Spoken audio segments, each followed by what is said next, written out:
Is it hot enough for you? Awesome. Awesome. I don't know why somebody didn't turn the air conditioner down a little further. Maybe because it doesn't go any further down. I don't know. It gets warm in the afternoon here. It's better than sitting outside. We'll go with that. We got any new people here tonight? There she is. Well, tell us about yourself.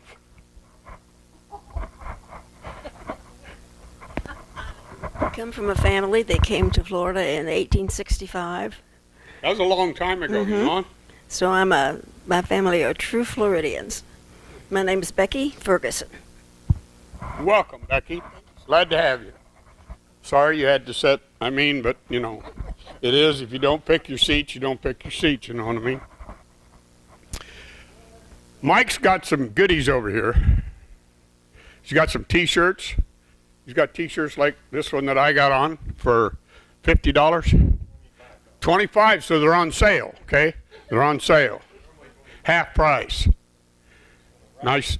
And you know that Greg guy that shows up every now and then, gives me a hard time? He's got T-shirts over here at $10 a piece. Mike was trying to show something. Oh, yeah, this is the raffle for today. It's a raffle for today? Woodpecker step gauge. Wow.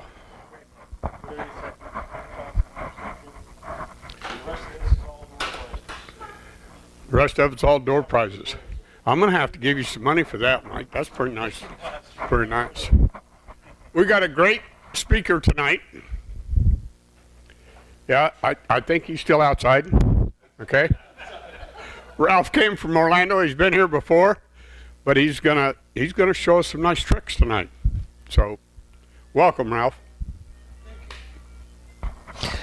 All right. Well, thank you, everybody. Thanks for inviting me down again. For those of you that don't know me, my name is Ralph Bagnall. I've been a professional woodworker for over 40 years. Started writing for the various magazines in 2000, and over the last couple of years, I've brought out a couple of books. The books so far are on the CNC stuff, although I'm just starting a new one on plastics in the wood shop, which should be good. That'll be coming out next year. I currently work doing new product development for Microjig. We make the gripper and other products like it. And I came down tonight to do a demo on making angled box joints, but I'm also going to show you my trick for making box joints very, very quickly. But a couple of things before I start I wanted to bring out. One is that I've been asked again this year to be the judge for the woodworking competition at the Florida State Fair, which is in January. The judging happens on the 30th and the 1st, or the 31st and the 1st. So the last day of January, first day of February, Saturday, Sunday. I want to encourage all of you to seriously consider entering something in the fair. This is the third time that I've been asked to do the judging. It's a lot of fun for me. But I've been to this group a couple of times. I've been to some of the other groups. I've been down to Brandon. I recently was in Brandon. I do work with some of the groups in Orlando as well. I do a lot of these talks. When I see the show and tell, like you guys are going to do tonight, I'm telling you right now that most of the people in this group, there is a place for you in that competition. One of the things about the Florida State Fair, the way the competition is designed, anybody who's won before is in a different category than people who haven't won. So new people coming in and and showing off their stuff are not competing against the same people who have won year after year or whatever. So again, I'm going to encourage you as much as possible to go ahead and think about entering, because again, I've seen what I've judged. I've seen, over the years, and I see what the kind of quality that I see you guys doing, and many of you would be able to place in a show like that. So I'm going to encourage you to do that. There are, If you go onto the Florida State Fair website right now, you can see they have the forms and the rules and stuff, but those are from last year. This year's rules and everything will be put up formally or officially in October, I think they said. But there's not going to be a lot of difference, so you can look at it. And if you have any questions, you can always reach out directly to me. I'll be more than happy to answer any questions. But I'm going to encourage you to think about it because, again, I've seen a lot of work at these groups that is easily worthy of being in that competition. I do the judging on Saturday, and then on Sunday, all of the participants are invited to come in. I go through the whole process, each and every piece, and we talk about what I liked, what I thought could be improved. I ask questions, why did you make this choice? Why did you do that? And it's designed to be instructive and constructive. It's not, you're doing terrible work here. It's trying to encourage people and help them to do better work. So again, I'm going to encourage you all to do that or at least think about it. The other thing I wanted to drop while I was here is I work for Microjig, as I said. I do new product development. We are actively seeking people right now to join our focus group of woodworkers. Basically, if you want to sign up for it, you can send me an email. I'll get you on the list. We would be sending out emails on occasion asking you. The first thing we're going to do is send out an email just getting everybody's stats. So what kind of woodworking you do, what level you're at, what kind of tools you like to use, that sort of thing, so that we can kind of categorize that. But then we would be asking questions about, the market, the woodworking, the field, what's new, what's hot, what you like, what you don't like. You never know. It might be, hey, we're naming a new product. These are the 3 or 4 choices. Tell us what you like best. If we had this product at this price point, which price point would you like? That kind of thing. And then occasionally we will invite the group to come up to Winter Park at our offices and actually spend a day playing with some of the new tools as we're developing them. So all of that is available. Anybody who wants to sign up, I've got some business cards up here, so you can grab one of those and email me and let me know that you're interested. We're going to start sending out the surveys fairly quickly within the next couple of weeks, probably by the end of the month. Next week I've got stuff going on, but the week following that is the AWFS Woodworking Show in Vegas, which I'll be at. So I'm doing that. The other thing I wanted to mention, just personally, this year I had 2 new books come out. In February, CNC Woodworking for the Absolute Beginner came out. This is from Fox Chapel, and this book is 5 projects. If you're interested in CNCs or if you've just bought your first one, this is the book that will take you through the basics and get you started. I developed this book as part of a course that I teach, usually 2 days, or my local Woodcraft, we just did 5 Sundays in a row. But I built the book and the course together, so this is kind of the textbook for the course. I'm going to leave a copy of both of these with the club for your library, or if you want to raffle them off or do whatever you want with them, you may. But that's the new book. It came out in February. This one came out 3rd of June, so just about a month ago. And I had in 2021, I published the Beginner's Guide to CNC Machining in Wood. This is that same book, but it's been updated to reflect some of the new technology and things that are going on in the market. We've also added a bunch of new content. There's some new projects in here, including vacuum holding and some other things. But basically, start with this book, and then this one will take you to the next level once you've got the basics down for your machine. So anybody who's interested in CNCs, I'm going to leave these here for the club, so feel free to make yourself available of them. So a number of years ago, I was doing a lot of stuff with box joints. I did a lot of work with Freud along the way, and they sent me their box joint bit set, or blade set, which is kind of cool. I don't know if you guys have seen this, everybody, but it's a really interesting set of blades. So most of you that have a dado set, you know that if you use the outside 2 cutters and put them together, you get a 1/4 inch dado. Well, this works the same way. If the blades are aligned this way, and there's 2 of them here, number 1, you'll notice that there's a fair number of teeth each. But if they're aligned so that the blank side of the 2 blades are together, you get a 1/4 inch cut.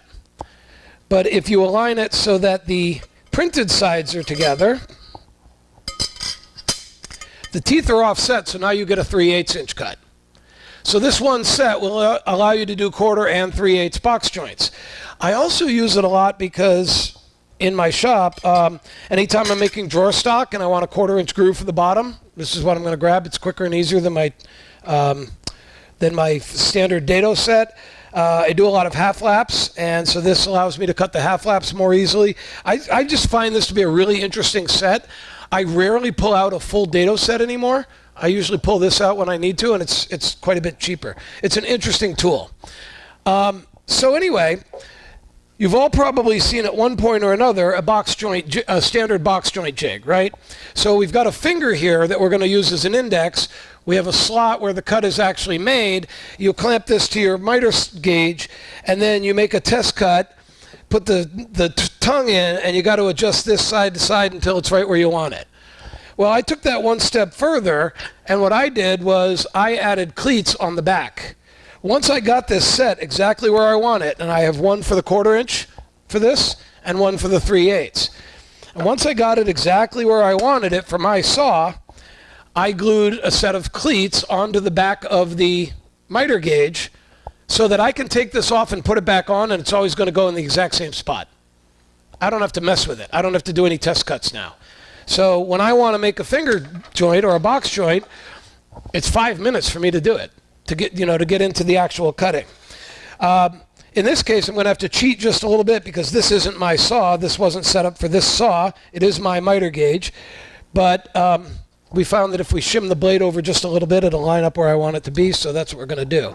So with the saw unplugged, I'm going to go ahead and take the blade out.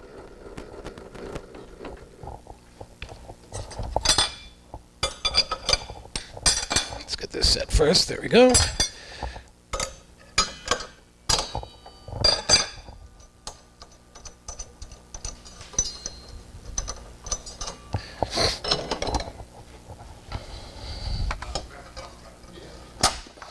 All right, now a little bit of a shim here just because this isn't my saw, and we're going to line this up.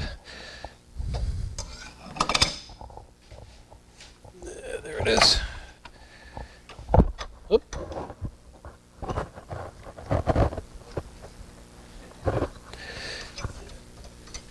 All right.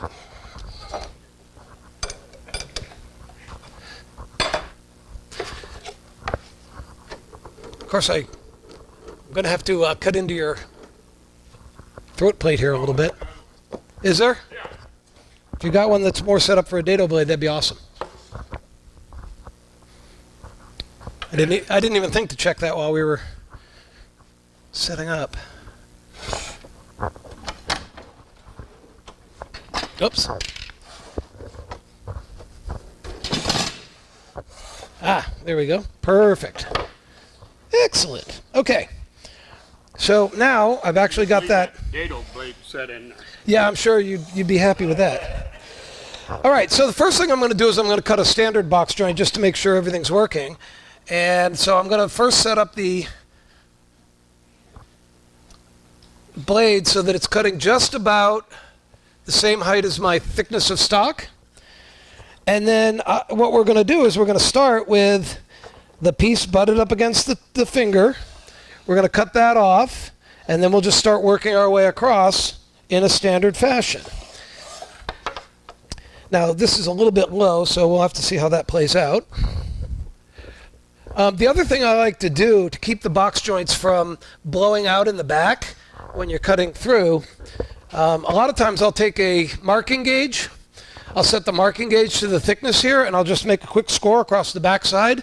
That way, when I'm cutting through, it's not going to tear out. It's going to stop the tear out at that line, and that'll keep it from messing up on you. All right, let's see how this works. Oh, it's a nice sounding saw for sure. And then over there.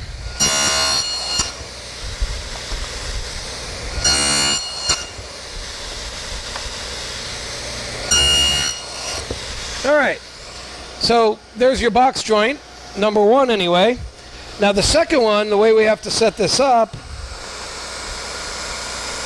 if I can remember how to do this, flip this around backwards. This one comes across, so you're going to cut the second one off of the first one, at least for the first cut.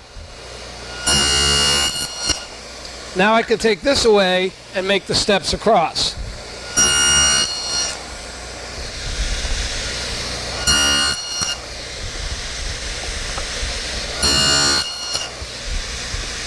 And then that should be that.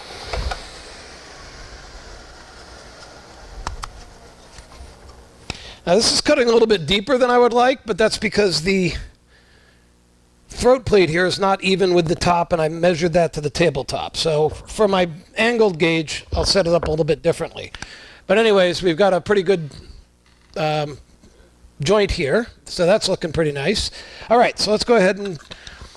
So what's the secret to the angles? Well, on my website, and if you want to email me, I'll show it to you, but I did a project, and you can download the drawings for it, where I made a nested set of snack trays. So there's a square bowl, about 8 inches on a side, and inside it are 4 little bowls that are about a quarter of the size of each, and they just nest together, but I did the angled box joints.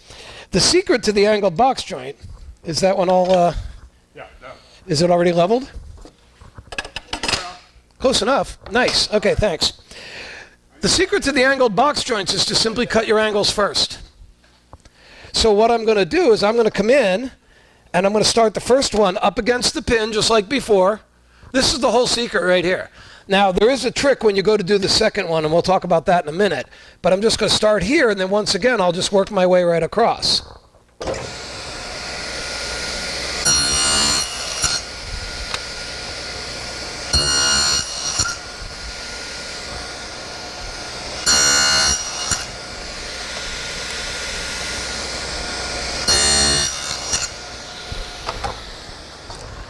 So there's your angled box joints. But when I go to start the next one, the only thing I got to consider is when I put these two together like so, as I cut this one, the index, right, it's located by touching the one we just cut. As I cut this away, that point's going to go away, and this could slip. So what I'm going to do is, just for the first cut, I'm going to go ahead and just put a little clamp on it. Make sure that's set. Make sure this is tight where I want it. Give it a little clamp. I probably don't even need this anymore, but I'm going to keep it there, and we'll go ahead and try that next cut. And as you can see, it did cut away that edge. So if I hadn't the clamp there, it might have moved. I don't need that anymore. I can bring this over.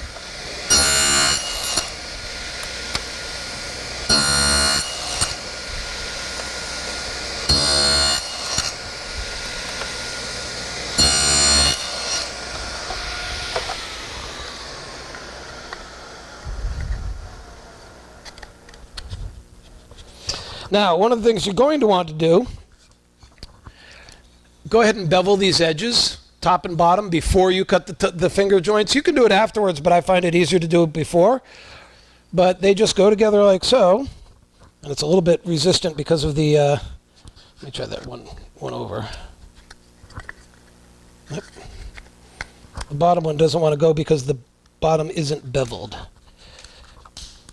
Have we got a jointer in the house? Hang on. Yeah, usually I would bevel these ahead of time. I'm just going to cut the bottom tongue off real quick.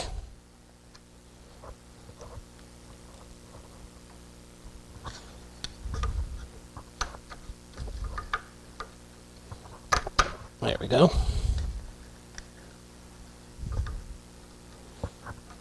But with the top and bottom beveled, you can do the angle pretty much whatever you want to do. I do find that the steeper the angle gets, you run into some complications. But at about 15 degrees or less, it works really well. And again, as you can see, if I beveled the bottom here and the top there, the joint would work out very nicely. I will go ahead and pass that around so everybody can see it.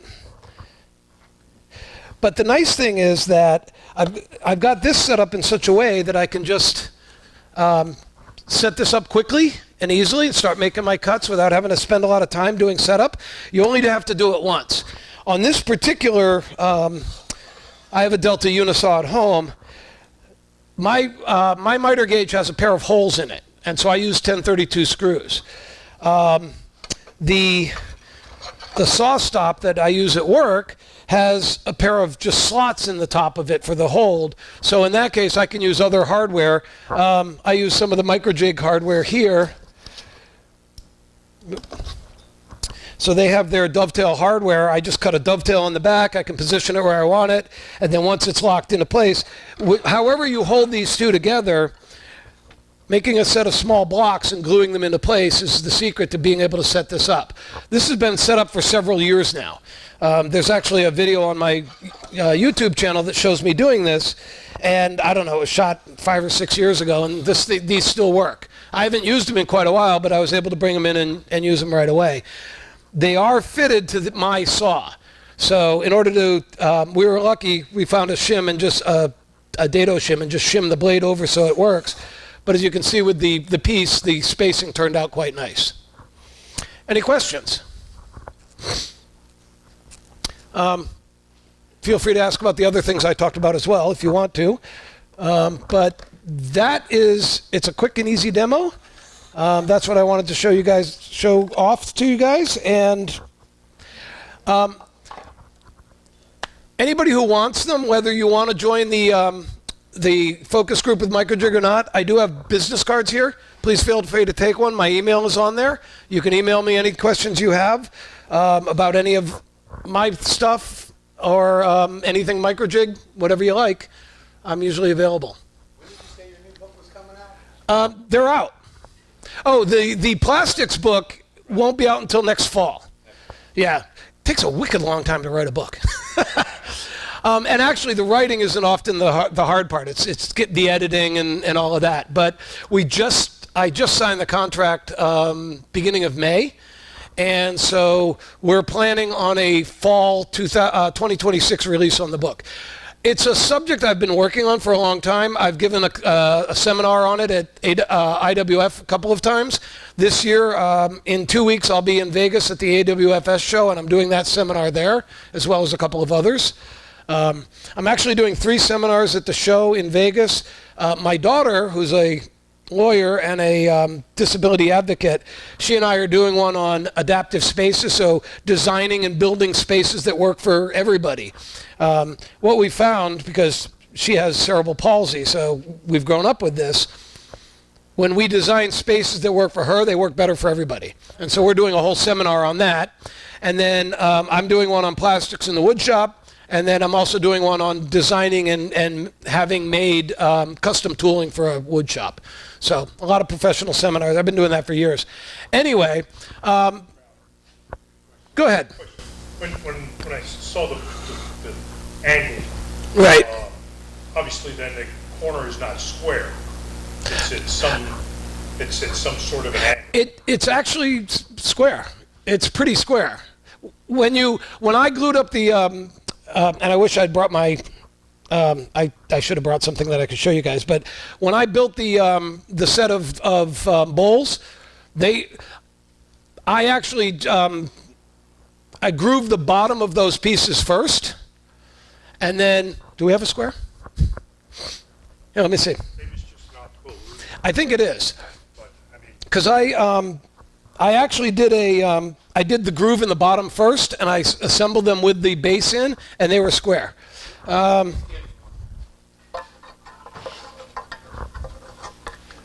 you go. It may not be perfectly square right there, but that may be the... is it intended to be? It is intended to be square. Okay. I'm trying to think. I don't know if that may have been a slight angle. But yeah, you've got a reasonable square there. Okay. So I think part of the reason it wants to fall in not quite square is because of the I didn't bevel the top and bottom first, and for some reason I should just do that before I bring the stock with me, and then it would work. But it does come out square, and I've had very little problems with it. The parts I made came out very, very nice. The little bowl set. So there's a video on it and some measured drawings that you can download from my website as well. So it gives you the full instructions. Go ahead. You do, other than a square, 6-sided, 8-sided? I don't know how you do a finger joint with more than 4 sides. That would be tricky. I'll have to think about it. Now, I will say, though, if I'm doing multiple sides like that, a bird's mouth bit is awesome for that sort of thing. So a bird's mouth bit allows you to cut a 90-degree notch into the edge of a part. And you can do it on the edge this way or on the ends. But there's the most common one, if you set the bit up one way, you're going to get a 6-side. So you can make a hexagon. The other way, if you set it up the opposite way, you can get a 12-sided figure. And the way it works is it's cutting one 90-degree notch in the end of the board. So the other board that meets it, there's no joint at all. It just goes square into that 90-degree notch. And so with 6 of those at the right angle, you get a hexagon. Excellent for making tubes. Many years ago, I did a folding chess table. And it has a telescoping base in it. It's from Crawley's book, Elegance Under Canvas, so campaign furniture. And I built the octagon for that in using the bird's mouth bit. I also did a gin and tonic holder where it's 6-sided, but 2 of the sides are longer. So you get an oval, and I had a handle piece in the middle. Again, on my website, there's a whole section on bird's mouth bits. It's a really interesting bit, and it works really, really well. It is a router bit. The most common one is 6 or 12-sided. Infinity Tools in Oldham, Florida here, not too far from here, they actually make one that can do 8 sides, which is nice. So those are fairly common. I've been a router guy for a long, long time, not just computerized routers, but regular routers as well. And so, yeah, a lot of the bits, I like a lot of different bits. I've been playing with them for many years. I've got a video on using the drawer lock bit, which lets you make drawers fairly easily. And I also use the drawer lock bit for making slides. On my Wood Academy TV show, I've got a 2-part video with plans for what we call a butterfly table. You open your dining table, and the leaf is on the inside, and it unfolds. So it stores inside the table. My wife loves it because she can open and close the table without having me help her. And the slides for that whole table, the way I built those slides was using a drawer lock bit as a slide on each side. So it's an interlock. It doesn't wobble, but it slides very nicely.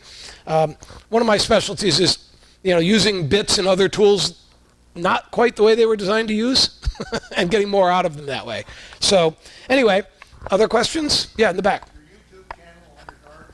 It is on the website. So if you go to woodacademy.com, if you go to YouTube and you type in Wood Academy, you'll find my channel.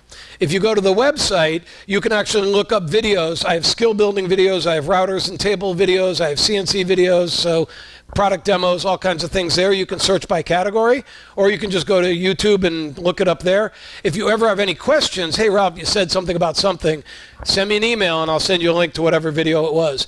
A lot of the articles I've written for magazines over the years are on my channel you can download. I've got PDFs of the articles. Several of them, one of the problems with writing a magazine article is you get 4, 6, maybe 8 pages if you're lucky. But it's not a lot of room to explain a full-blown woodworking project. So many of the articles I revamped and turned into actual plans where there may be 24, 28 pages with full color photos and all of that, so you can build along with. I did have a channel on Amazon Prime for a while, between 2017 and 2020, called Wood Academy, and all of that is available on my website as well. There's 2 seasons, router table build. There's the first one was a folding breakfast table for breakfast in bed, modeled after the one of the ones they used on Downton Abbey. So lots and lots of stuff there, almost all for free. The only thing on my website that's not free are the physical books that you would buy. Other than that, everything is free to download or have on your own. So I've got some cards up here. Be sure to grab them, and the club membership has them as well. What did you use for your index? I'm sorry, say again? What did you use for your index pin on your In this case, I used a piece of aluminum. I've got a small piece of aluminum that I cut, and I I drilled it and put a screw in it. So these are both done with aluminum, and I did that because I knew I was going to be using this jig for a long time, not replacing it. I didn't want to mess with the pin, so I made it out of aluminum. Phenolic would work as well, but aluminum just seems like it's cheap, it's easy to work with, and it doesn't move it. Yeah, it's actually, I mean, I made the notch all the way through, and I put the pin into the notch, and then it's screwed in from the bottom. So it's not going anywhere, and it doesn't move at all here. So I use the aluminum for it, and I like it a lot. If I were making a one-off, I would just use a wooden pin cut to size. But the aluminum just makes life easier. What's the price of box blades? I want to say it's like $79, might be as much as $99 now, because it's been a while since I bought them. My problem is I never know about the price of tools because I never have to buy them. Usually if I want a tool, I know somebody who's willing to give it to me. So honestly, I haven't bought an actual tool in quite some time. Well, I did a lot of work for Bessie along the way, the clamp company, and so they would send me clamps. I would create video for them for marketing or educational videos or whatever. They pay me to do this, and I get to keep the clamps.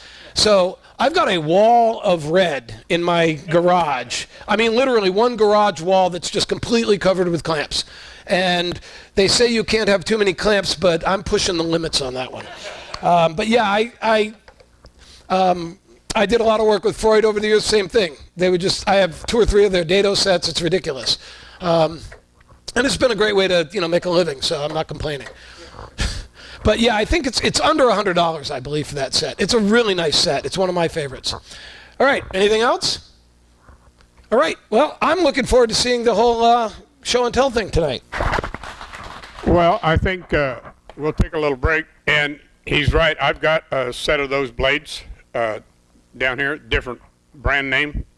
But he's right about the price. But I don't use any other dado. When I flip them over to 3/8, I make 2 cuts, and I got 3/4. So they're great. So let's take a little break. You can have a little conversation with him and look at stuff. We got a rose. Good job. Thank you. It's not done yet, so about 5 days of work.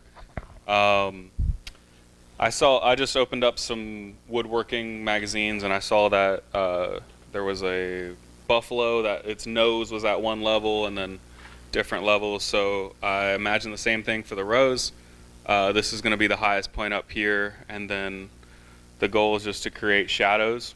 So getting in with a V tool right now and kind of overlapping. Richard just showed me that. So here it's starting to overlap on the pedal. Yeah, it's a lot of fun. Good job. Very forgiving.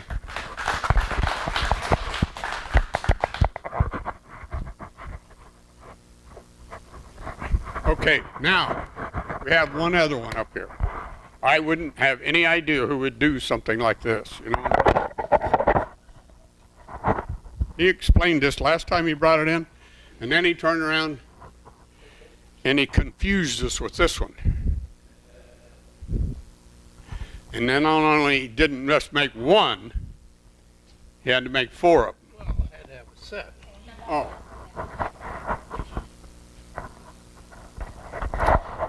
Okay, so basically, the last time I brought this in, this was a segmented carving.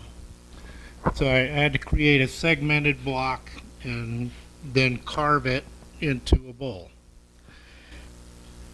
The difference is I made these coasters, and 2 things about the coasters. One, the coasters are the complete design.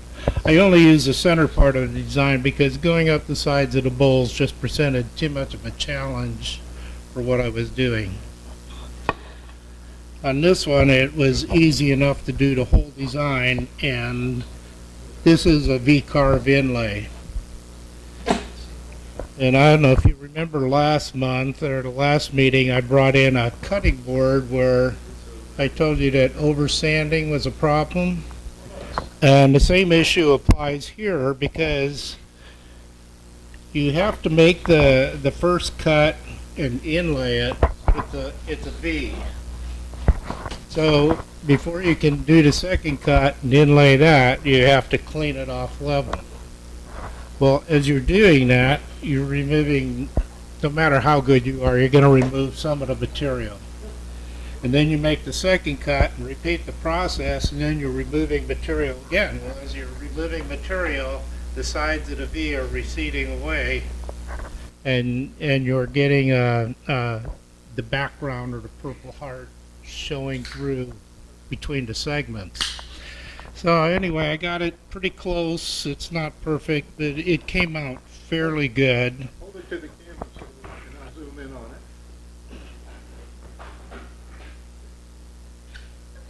Is that good? How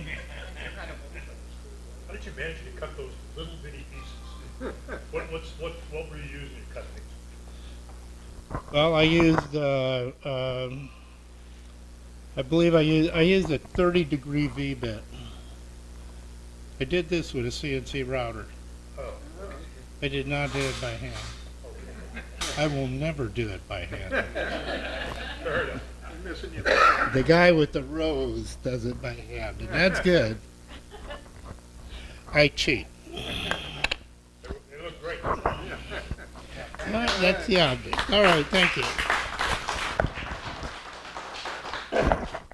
Well, I got a story I'm going to tell you.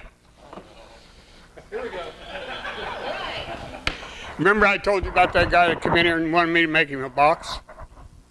Well, I made him a box. How many of here have made a hinged box? Okay, this is my first hinge box. Okay, so I got out my expensive chisels that I got back here, laid it all out, chiseled it out, put the thing down, and put the hinges on, and of course I had brass screws, so I broke off a couple of them right in the box, you know what I mean? So, and I dropped the lid down, and the lid was, well, you're about a quarter of an inch off when you close, Pat. Now this is just not going to be acceptable. So I'm going to tell you what I did to hinge this box. And I ended up routing it. Now the lid was this big, okay? And that's, you got a lid and the other piece. So I made me a little fixture, the exact measurement of the hinge right here. I laid this on here, clamped it on, and I got the depth by playing with it. I was using my calipers to get the depth in the whole bit. I mean, I was measuring, because the first time around it just did not go well. I was digging brass screws out in the whole bit. So then, when I want to do the other side, I just take this, flip it over, turn this piece, and flip it over. Now, if you make your lid exactly the same width as your box, then you just do the same thing on the lid, just don't go quite as deep, okay? Because you go a little bit deeper on the box than you do on the lid. But if you don't, then you got to come up with a little shim. So I found a little shim and I stuck it in the side of it because I had 10 thousandths I had to move it over, and 10 thousandths These people have been in here a half a dozen different times, and so I got this lid to lay down just absolutely perfect. I mean, it was 10 inches long, so it didn't take much, but I got that lid. So that was my first experience on, I spent 2 days cutting hinges. I've had the pleasure of having my grandson here, and he loves this burning. And so this is goes over the top of a Kleenex box. I haven't got the lid on it yet. So he came down here today and he says, well, I know what I'm going to do with that. And he just takes off and goes. And I go, okay, fine, go. Do whatever. I had a bowl down here I've had turned it 2 years ago. And it had 3 dots because it was Norfolk pine. Had 3 dots, so it had 3 empty spots. I said, all right, go in there and get me a piece of something that will fit in those empty spots. He put a horse, a cat, and a chicken. And his mom's got horses, cats, and chickens. So it worked out great. We got one more piece here we want to show. This learning experience here was unbelievable to me.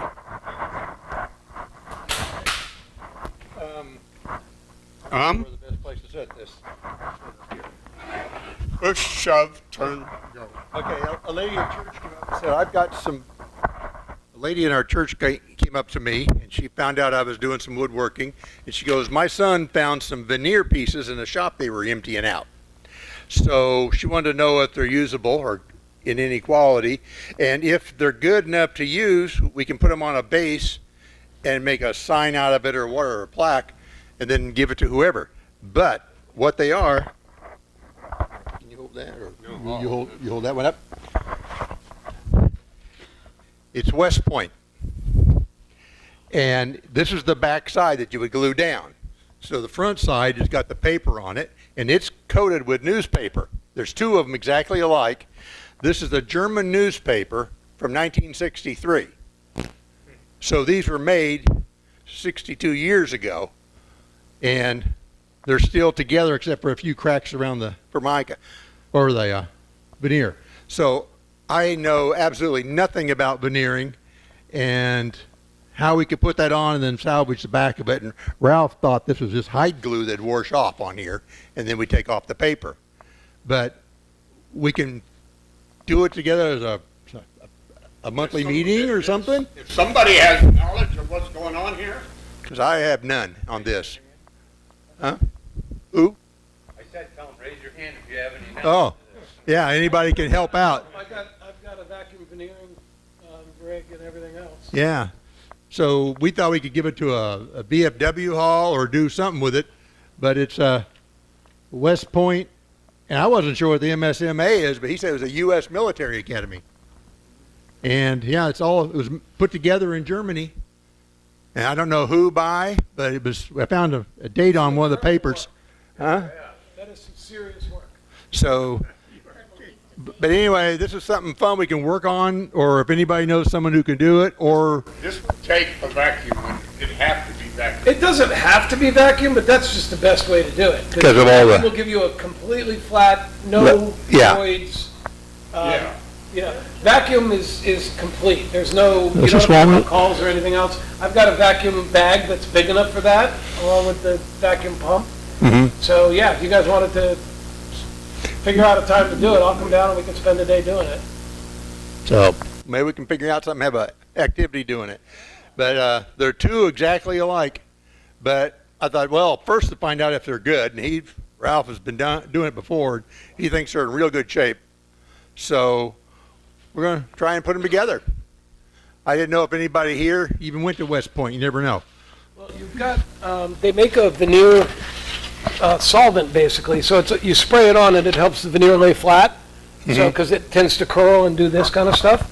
So you'd apply that first.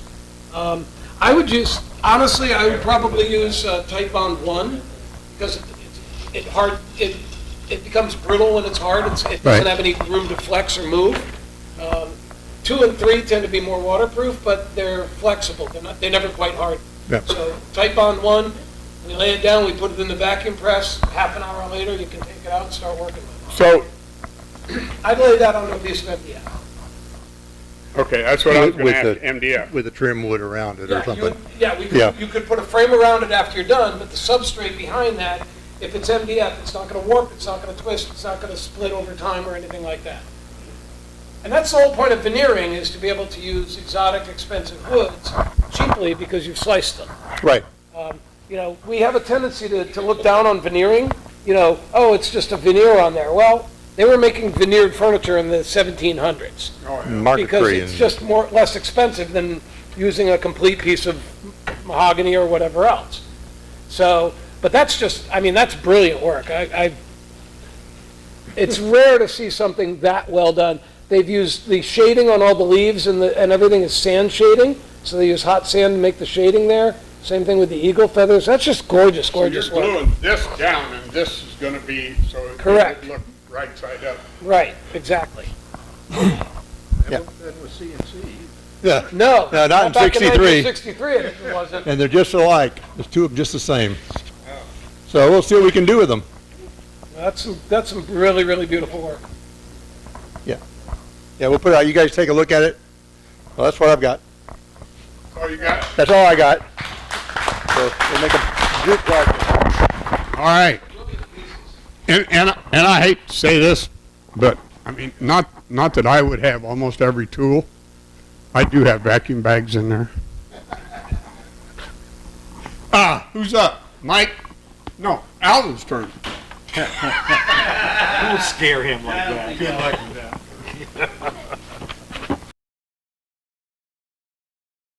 Okay, now can you hear me? Okay, here we go. We're going to do, everybody get out your red tickets. We'll do the raffle. The raffle is this Woodpecker's step gauge set. Guess I'll get that here. All right, here we go.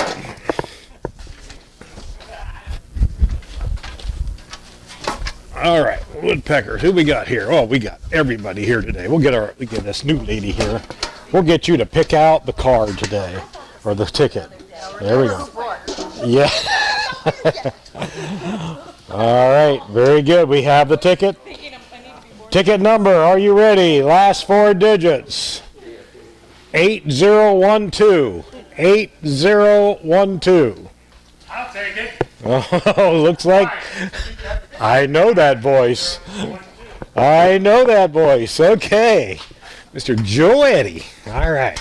There you go, sir. Don't forget the instructions. You don't need them. There you go. This is, we forgot to say, this is a magic set, and by magic, the name. All right. Did we get all our numbers in here? Where we at? 26? 26. Okay. Need the card or ticket? No, just, Yeah, that's fine. Just throw it in there. I get it. 26, 29, and... Okay. Here we go. Okay, this is the raffle. You got 3 raffle prizes. We got the lift that raises your car when it runs over your tool. No, it's Judy was good. I was talking to Judy. It was a blood pressure thing. Anyway, sandpaper, and we have countersink bits over here. Nice set. Okay, here we go. Let me turn this around. The hat get the best of me. I don't know. You all right? I'll get your head. Can you just put your hand on my head? All right, here we go. All right. First prize goes to number 24. And who is 24? Does that say Larry? Okay, Larry, we'll have to get you to work on your spelling. Okay, very good. Pick one, 1, 2, or 3. And you can take the saw blades if you want them. Okay, next number is, here it comes. All right, we got 23 is Becky Ferguson. All right, come on down. There's no Walmart special, but you do get sandpaper or the towels. And what do they actually call this? Air wedge leveling tool. Those are actually great for if you're setting doors and leveling things. Yes. Okay. I've got a set of them at home. All right. So you got that one or this here, the sandpaper. This is a set. Oh, this is a set. Yeah, that'll be a set today. I can take my blood pressure with this. There you go. Holy smoke. It looks like it's going to be high. Okay. All right. Last one is coming up. Number 11. Chip. Come on over, Chip. And you get the sandpaper, sir. There we go. All right.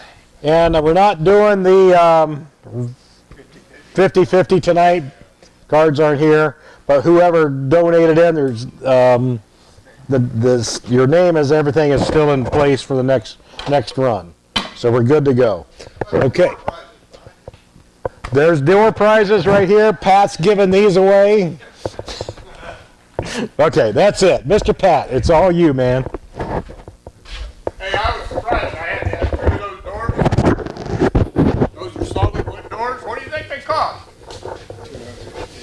Huh? 250. Pretty close to 2 1/4. I was surprised. I thought you'd pay more than that. No, that's good.